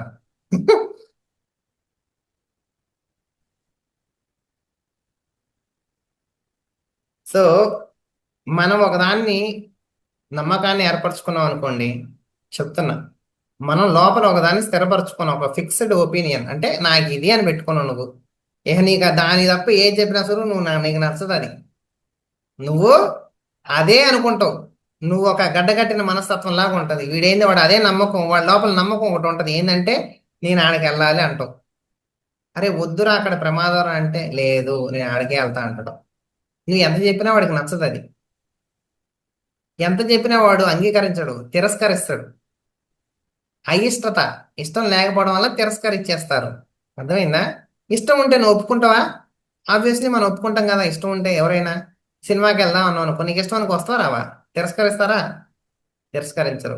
ఈ అయిష్టత ఎందుకు ఏర్పడింది మన లోపల? ఈ తిరస్కారం ఎందుకు వస్తుంది మన లోపల? ఎందుకంటే నువ్వు ఒక ఫిక్స్డ్ ఒపీనియన్ గా పెట్టుకుంటావు నిన్ను నువ్వు, అంటే ఒక గడ్డకట్టిన మనస్తత్వం లాగా పెట్టుకొని నువ్వు తీసుకోలేవు విషయాన్ని. నువ్వు గడ్డకట్టుకు పోయావంటే జీవితాన్ని జీవితంలాగా నువ్వు ఆస్వాదించలేవు. ఎందుకు ఎవరిని జడ్జిమెంట్ చేయకూడదు, ఏది లోపలికి తీసుకోకూడదు అంటున్నావు అంటే నువ్వు ప్రవహించాలి జీవితంలో. జీవితంలో నువ్వు ఒక అలలాగా ప్రవహించుకుంటూ ప్రవహించుకుంటూ పోయి దానంతట అది సహజంగా కలవాలి. కానీ నువ్వు అట్టే నేను అలా అని చెప్పేసి నువ్వు అట్టే నుంచొని చూసుకునేది కాదు ఇదంతా. ఆ ఫ్లోలో వెళ్ళిపోవాలంటే నువ్వు దేన్ని కూడా లోపల ఫిక్స్డ్ గా పెట్టుకోకూడదు. ఏది ఒపీనియన్ మీ లోపల ఫిక్స్డ్ గా ఉండకూడదు. ఇది ధ్యానానికి ఎలా ఉపయోగపడిద్ది అనే విషయం చూడండి. ధ్యానం ఇలాగే జరగాలనుకుంటారు మీరు. ఏంటి? ధ్యానం ఇలాగే జరగాలి. మీ లోపల ఫిక్స్ అయిపోతా ఉంటారు విషయాలు. అంటే నేను పుస్తకం ఎట్టే చదవాలి, ధ్యానం ఎట్టే చేయాలి, క్లాస్ ఎట్టే జరగాలి, క్లాస్ ఎట్టే వినాలి, ఇది ఎట్టే అది ఎట్టే ఇది ఎట్టే అన్ని ఫిక్స్ చేసి పెట్టుకుంటారు. మీ లోపల ఇంకా ఫ్లో అవ్వడానికి ఎక్కడుంది జీవితం? మీరు అన్ని ఫిక్స్ చేసి పెట్టుకుంటే, అన్ని గదులు వేసి పెట్టుకుంటే, నా ఇల్లు ఇంతే అనుకుంటే బయటకు వస్తావా? ఆ కమ్యూనిటీలు కలిసి తిరుగుతావా? నలుగురితో కలిసి తిరగలేవు కదా. నీ లోపల నువ్వే గూడు కట్టుకొని పెట్టుకుంటున్నావు. ప్రతిసారి పంజరం అనేది ఎవరు కట్టలా, నీకు నువ్వే కట్టుకుంటున్నావు. నీ ఆలోచనతో ఒక పంజరం కడతావు, నీ భావంతో ఒక పంజరం కడతావు, ఒక్కొక్క అయిష్టతతో ఒక్కొక్క తిరస్కారంతో. అంటే ఇది చాలా పెద్ద ప్రమాదం మన జీవితంలో. ఎందుకంటే నువ్వు వచ్చే అవకాశాలను కూడా వదులుకుంటావు దానివల్ల. ఈ అయిష్టత అనేది ఎక్కువ చిరాకు తెప్పించడానికి ఎక్కువ ఇది కారణం ఇది. ఎందుకంటే నువ్వు ఫిక్స్ అయి ఉంటే నీకు చిరాకు తెప్పిస్తారు ఎవరైనా సరే. వాడు అసలు ఫిక్స్ కాలే, వాడు లోపల ఏం ఫిక్స్ కాలేదు. నార్మల్ సబ్జెక్ట్ నుంచి ఇప్పుడు కొంచెం లోపలికి వెళ్దాం. ఏం ఫిక్స్ కాలేదు, వాడు శరీరం కాదు, నేను శరీరం అని నువ్వు ఫిక్స్ అయితే, నేను శరీరం మీద ఏదన్నా అంటే నీకు కోపం వచ్చింది. నువ్వు మనసుని నువ్వు ఫిక్స్ అయ్యావు అనుకో, నీకు బుద్ధి లేదనగానే నీకు కోపం వచ్చింది. ఎందుకు? నువ్వు మనసుని నువ్వు ఫిక్స్ అయ్యావు కదా. సో ఎంతవరకు ఇది చూడండి. అంటే ఒక స్థాయి నుంచి సబ్జెక్టు కొంచెం కొంచెం కొంచెంగా లోపలగా ఫిక్స్ కాకూడదు. అంటే ఏంటి అర్థం అక్కడ? దేన్ని ఫిక్స్ కాకూడదు. మాస్టర్స్ మ్యూట్ చేసుకోండి, ఓకేనా? పొరపాటున ఏదైనా అన్మ్యూట్ అయితే కనుక మ్యూట్ చేసుకోండి మధ్యలో. సో అయిష్టత, తిరస్కారాలు వ్యక్తిలోని చిరాకును, విషయాన్ని ఎంతగా పెంపొందిస్తాయి అంటే అవి ఆ వ్యక్తిత్వపు 3 స్థాయిలలో ప్రభావం చూపి తన అయస్కాంతతను కోల్పోయేటట్లు చేయటం ద్వారా ఆ వ్యక్తి దానికి ఉపకరణంగా మారి, అంటే వీడి ఆదాయంలో అవి ఉండవు, అదే వీడైపోతాడు. ఆ అయిష్టతే వీడైపోతాడు. వాడిని ఏది అడిగినా సరే చిరాకే వాడికి. ఒకరిని చూస్తారు మీరు, వాడిని కదిలితే చిరాకు అంటారు. అప్పుడు మనిషి లేడు అక్కడ, వాడు పెద్ద చిరాక్ క్యాండిడేట్ రా అంటారు. అప్పుడు దాకా వాడికి ఒక పేరు ఉంటది. అప్పటి నుంచి వాడిని ఏం పిలుతారు? వాడు పెద్ద నసగాడు, వాడు పెద్ద చిరాక్ క్యాండిడేట్. అంటే ఏంటంటే వాడు ఉపకరణంగా మారిపోయి ఆ చిరాక్కి వాడే చిరాకు అయిపోతాడు. చిరాకు వాళ్ళ లోపల దూరటం కాదు, వాడే చిరాకు అయిపోతాడు.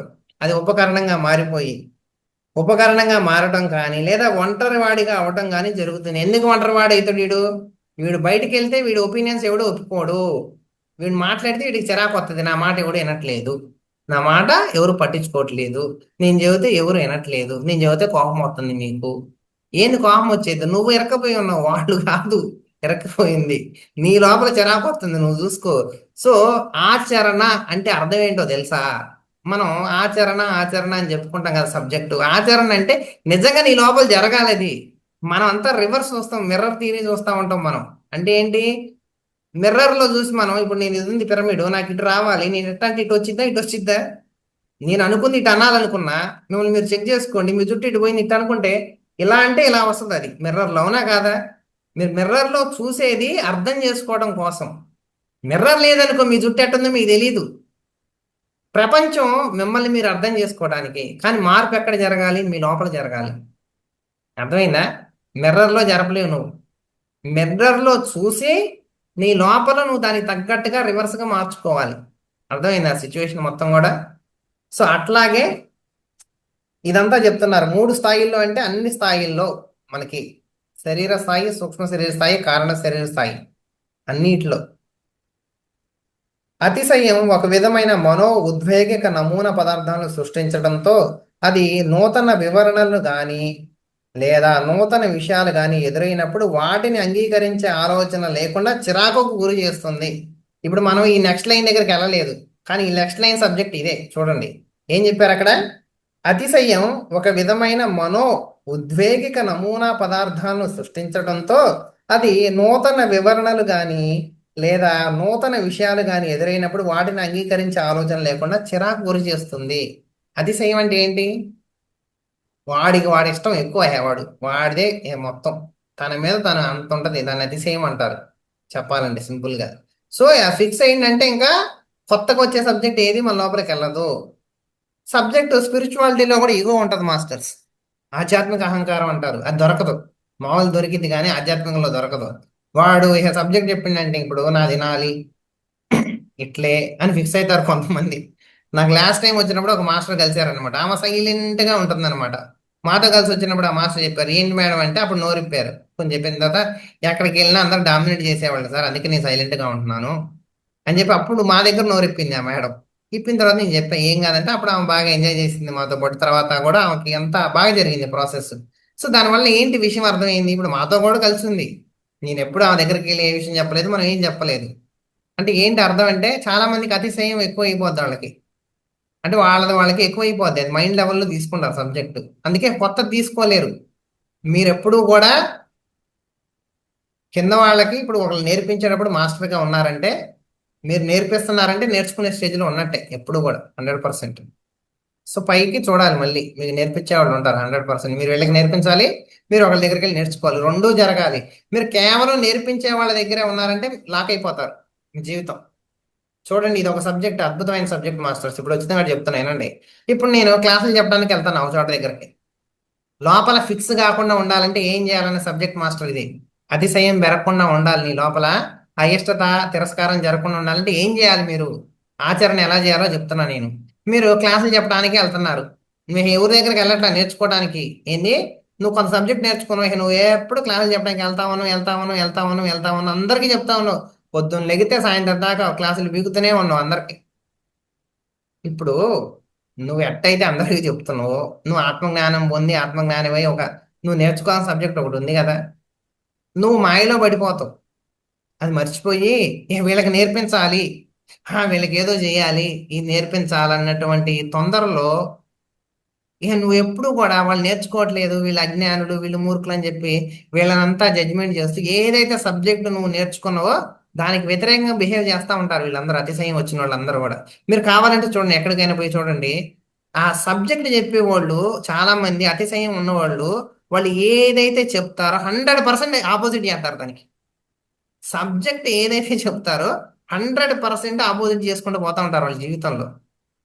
100%, 99 కూడా కాదు. నేను చాలా మందిని చూశారు. ఎందుకంటే వీళ్ళు నేర్పించేటప్పుడు ఇక ఫిక్స్ అయిపోతారు, ఇక మాస్టర్ అని చెప్పేసి ఒకటని చెప్పేసి వీళ్ళు నేర్చుకోవడం. ఇంకా ఇది గడ్డగడ్డకి పోయి ఈ కింద వాళ్ళ దగ్గర ఇరకపోతా ఉంటాడు వీడు.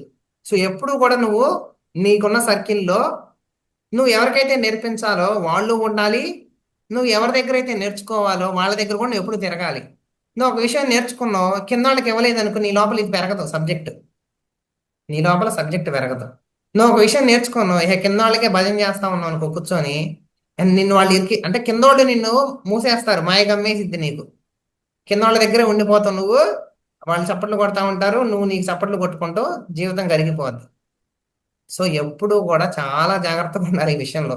నువ్వు సబ్జెక్ట్ చెప్పేవాళ్ళు నీకు ఉండాలి, లేకపోతే నీ సబ్జెక్ట్ ఎదగవు. నువ్వు సబ్జెక్ట్ నేర్చుకునే వాళ్ళు ఎప్పుడు నిరంతరం నీకు ఉండాలి. ఖచ్చితంగా నువ్వు ఎవరి దగ్గరికి వెళ్తే నాకు సబ్జెక్ట్ వచ్చింది అన్నది ఎప్పుడు నీకు ఉండాలి మైండ్. నువ్వు అటు ఉండాలి ఇటు ఉండాలి బ్యాలెన్స్డ్గా. ఏదో ఒక సైడ్ ఉన్నా సరే నువ్వు ఫిక్స్ అయిపోతావు సబ్జెక్ట్ని. అంటే నేను ఈ సబ్జెక్ట్లో నిష్ణాతుని అయిపోయా, పరిపూర్ణ అయిపోయా అన్నటువంటి ఒక మాయ ఆవహించేసి నువ్వు నేర్చుకోలేవు. కాబట్టి ఇది అయిష్టత తిరస్కారం ఇవన్నీ రాకుండా ఉండాలి. నువ్వు నూతన అంటే కొత్తగా వచ్చేటువంటి ఒక సబ్జెక్ట్ నువ్వు తీసుకోకుండా తీసుకోకుండా నువ్వు ఎందుకు అట్లా తయారవుతావు అంటే, ఒక దాంట్లో ఫిక్స్ అవ్వడం వల్ల, ఈ అతిశయం వల్ల జరిగిద్దని చెప్తున్నారు మాస్టర్స్. అసలు చూడండి, మనం చెప్పే సబ్జెక్ట్ యాజ్ గా ఉన్నాయి లైన్లని. నెక్స్ట్, అతిశయాన్ని పెరికి వేయకుండా ఎవ్వరు చిరాకును అధిగమించలేరు అని మాస్టర్ మౌర్య అంటారు. చూడండి, మనం ఇప్పుడు సబ్జెక్ట్ అంతా చెప్పుకుంటూ వచ్చాం కదా, ఒక చోట ఆగిపోయి మనం సబ్జెక్ట్ బాగా చెప్పుకోను. ఇక్కడ మనం ఈ చెప్పే దాంట్లో మనం ఇన్నర్గా కనెక్ట్ అయితే స్వాధ్యాయం ఎలా చేయొచ్చో నేను చెప్తున్నా మాస్టర్స్. ఇక్కడ బాగా అర్థం చేసుకోండి. మనం చెప్పుకుంటూ పోతా ఉంటాం, ఎక్కడ చెప్పాలి ఏంటి ఏది సబ్జెక్ట్ అనేది మనకు అర్థమైంది. ఇక్కడ అన్ని రాసి ఉంది మనకి. అయిష్టత తిరస్కారాలు అంటే మనకు అర్థం కాదు అది మామూలు భాషలో. ఏం అయిష్టత అంటే ఏం అయిష్టత తిరస్కారాలు చదువుకుండా పోతా ఉంటాం. అతిశయం అను, నార్మల్ అతిశయం. మన అతిశయం గురించి ఎంత చెప్పుకున్నాం, అంత చెప్పుకున్న తర్వాత ఇప్పుడు నెక్స్ట్ ఏం వచ్చింది ఎప్పటినే, అతిశయాన్ని పెరికి వేయకుండా ఎవ్వరు చిరాకును అధిగమించలేరు అని మాస్టర్ మౌర్య అన్నారు. సో ఇది ఎంత ఇంపార్టెంట్ అయిన సబ్జెక్ట్ అది.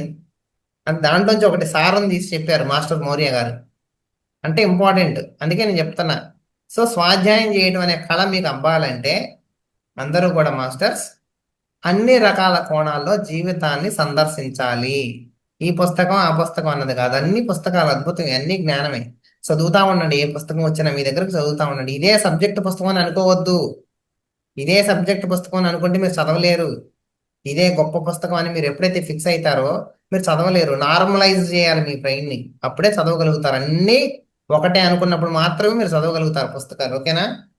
చిత్తశుద్ధితో ఆకాంక్షిస్తూ నిరంతర చైతన్య విస్తరణతో మాత్రమే అతిశయాన్ని దాటగలము.